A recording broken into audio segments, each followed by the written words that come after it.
नमस्कार। आज के इस विश्लेषण में हम सीधे चलेंगे 1990 के दशक के कानपुर में। हम एक ऐसी सच्चाई पर गौर करने वाले हैं जहां लोक कथाओं, विश्वास और एक बेहद खौफनाक धोखे की लकीरें बिल्कुल आपस में उलझ जाती हैं।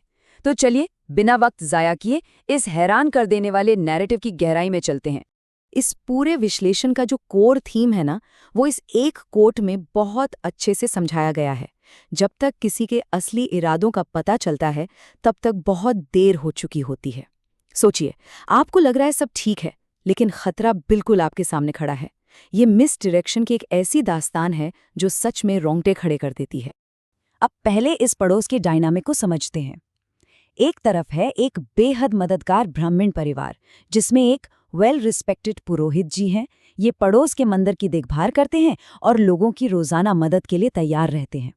और दूसरी तरफ है एक निसंतान जोड़ा जो हमेशा लड़ते झगड़ते रहते हैं, बड़े परिवारों से जलते हैं। यहाँ तक कि इनके बीच परिवार की एक गाय चोरी होने का भी बड़ा बवाल हो चुका था। बिल्कुल एक क्लासिक रेड हेरिंग लग रहा है ना, एक अच्छा और एक बुरा। लेकिन कहानी में पहला अजीब मोड़ तब आता है जब होली के ठीक पहले वो झगड़ालू निस्संतान जोड़ा अचानक से आकर माफी मांग लेता है। वो गाय वापस मिल जाती है और बात यहाँ तक आती है कि दुश्मनी भुलाकर मिठाइयाँ बनती जाती हैं और उन्हें डिनर पर बुलाया जाता है। सब कुछ अचानक से बिल्कुल नॉर्मल लगने लगता है। पर दरअसल ये नॉर्मल सिर्फ एक भयानक शुरुआत थी। होली के उस डिनर के ठीक बाद इस परिवार की एक जवान लड़की कमला बीमार पड़ने लगती है। एक ऐसा बुखार जो उतरने का नाम ही नहीं ले रहा था। लगातार फीवर, बदन दर्द। लेकिन हैरानी की बात यह थी कि सारी मेडिकल रिपोर्ट्स बिल्कुल नॉर्मल आ रही थीं। और फिर देखते ही देखते ये साधारण सा लगने वाला बुखार एक डरावना रूप ले लेता है। स्रोत के अनुसार कमाला के लक्षण किसी आम बीमारी के बिल्कुल नहीं थे। उसे वायलेंट दौरे पड़ने लगे, मुंह से झाग आने लगा। वो अचानक से चीखती, चीजें फेंकने लगती। उसकी आंखें पूरी तरह सफेद हो जाती थी, यहाँ तक कि वो खुद को नुकसान पहुंचाने लगी थी। दीवार पर सर मारना, कूड़ा खाना और आग में अपने ही बाल जला लेना, ये सब सच में हिला देने वाला था। ऐसे हालात में एक डरा और घबराया हुआ परिवार आखिर क्या करेगा? उन्होंने वही किया जो ज्यादातर लोग करते हैं।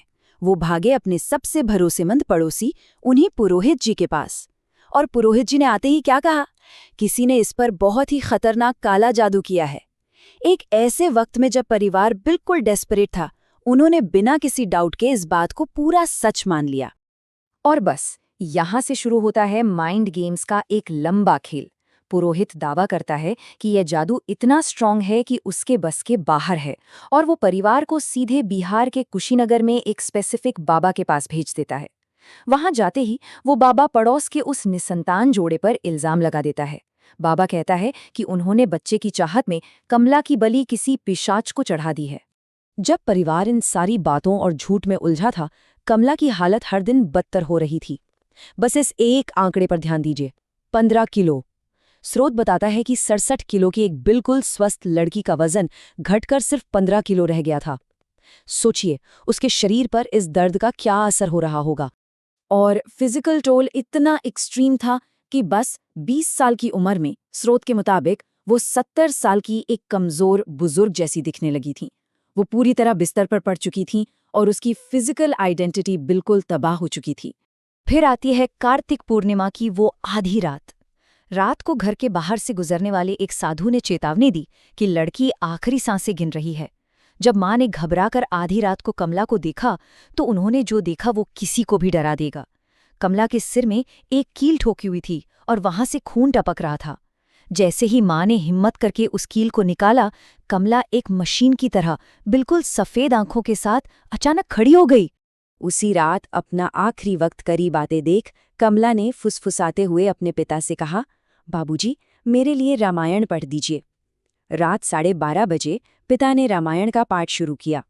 अगली सुबह ठीक 4 बजे पाठ पूरा हुआ और 1 मिनट बाद 4:01 पर कमला ने जोर से हे राम कहा और इस दुनिया से हमेशा के लिए चली गई। ये इस परिवार के लिए एक बेहद दर्दनाक अंत था। लेकिन इस सारी ट्रेजेडी के बाद एक बड़ा सवाल सबके दिमाग में आकर अटक जाता है।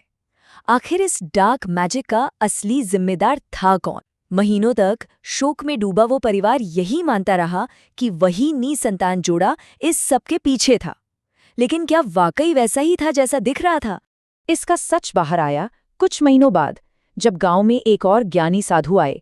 परिवार ने अपना दुख उन्हें सुनाया, और उस साधु ने एक ऐसी सच्चाई सामने रखी जिसने सबकी जमीन खिसका दी। वो निसंतान जोड़ा बिल्कुल निर्दोष था। उनका इस जादू टोने से कोई लेना देना था ही नहीं। उस साधु ने पूरे विश्वास से जो बात कही, उसने सबको शॉक कर दिया।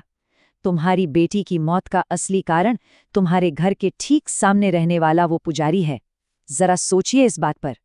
जिस इंसान पर परिवार ने सबसे ज्यादा आंख बंद करके विश्वास किया, वही ट्रस्टेड पुरोहित इस पूरी साजिश का मास्टरमाइंड था। लेकिन आखिर एक रिस्पेक्टेड पुरोहित ने ऐसे क्यों किया? स्रोत इसका जो मोटिव बताता है वो बहुत ही बेरहमी से भरा है। पुरोहित की खुद की पत्नी पर किसी पिशाच का साया था, जिसे सारी विद्या लगाने के बाद भी वो ठीक नहीं कर पा रहा था। तो उसने अपना परिवार बचाने के लिए उस एंटिटी को किसी और पर ट्रांसफर करने का प्लान बनाया। उसने मंदिर रोज आने वाली श्रद्धालु कमला को टारगेट किया। होली की उन्हीं टेंटेड मिठाइयों के जरिए उसने कर्स को एस्टैब्लिश किया। और सबसे घटिया बात ये थी कि उसने मदद का नाटक सिर्फ इसलिए किया ताकि परिवार को किसी सही डॉक्टर या स्पिरिचुअल हेल्प तक पहुंचने ही ना दे। अब ये सब जानने के बाद कोई भी बदला लेना चाहेगा, लेकिन यहाँ साधु ने उन्हें स्ट्रिक्टली हिदायत दी कि किसी भी तरह के बदले या वायलेंस में ना पड़ें। उन्होंने बताया कि न्याय यानी जस्टिस कर्मा के जरिए खुद होगा। नेचर अपना हिसाब खुद करती है। परिवार ने ये कठिन बात मानी और वहां से दूर चले गए। और वाकई कार्मिक जस्टिस कितनी भयानक और एब्सोल्यूट हो सकती है, ये स्रोत में क्लियरली बताया गया है। अगले कुछ सालों में उस पुरोहित का पूरा वंश तबाह हो गया। बड़े बेटे और बहू की एक एक्सीडेंट में मौत हो गई। दूसरे बेटे ने जहर खा लिया। बेटी ने ससुराल की प्रताड़ना से तंग आकर आत्महत्या कर ली। जिस पत्नी की जान बचाने के लिए उसने ये सब पाप किया था, वो सिवियर पैरालिसिस से तड़प कर चल बसी। और आखिर में वो पुरोहित खुद सड़कों पर कुष्ठ रोग यानी लेप्रेसी से एड़ियां रगड़ रगड़ कर मरा। ये एक बिल्कुल मेथोडिकल डिस्ट्रक्शन था। तो इस पूरे विश्लेषण को खत्म करते हुए एक अजीब सी बेचैनी दिमाग में रह जाती है। सोचिए, जब धोखा ऐसी जगह से मिले जहां सबसे ज्यादा श्रद्धा और विश्वास हो, जब सबसे रिस्पेक्टेड इंसान ही सबसे खतरनाक निकले, तो फिर इंसान आगे चलकर किसी पर भरोसा कैसे करे? जब सेफ स्पेसेस ही सबसे डेंजरस बन जाएं, तो सच्चाई को कैसे पहचाना जाए? ये एक ऐसा सवाल है जो आपके दिमाग में काफी लंबे समय तक गूंजता रहेगा।